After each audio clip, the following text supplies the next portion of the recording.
নমস্কার সবাইকে, আরও একটা নতুন ভিডিওতে সবাইকে স্বাগত। আজকে ছিল মায়ের স্নান যাত্রা। যেহেতু প্রতি বছর অম্বুবাচীর পরে মিষ্টি মায়ের এই স্নান যাত্রা আমি পালন করে থাকি। প্রতি বছর একদিনই আমি মাটির ঠাকুরটাকে স্নান করাই, দুধ, গঙ্গা জল, ফুল সব কিছু দিয়ে। তো এবছরও কিন্তু আমি মিষ্টি মায়ের স্নান যাত্রা করেছিলাম।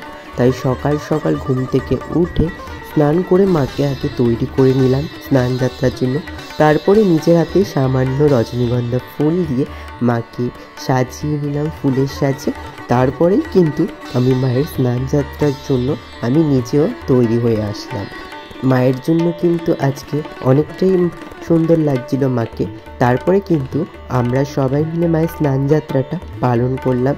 মাকে গঙ্গা জল, দুধ সব কিছু দিয়ে স্নান করানো হলো। তোমরা সেই ভিডিওটা পরের পার্টে দেখতে পারবে।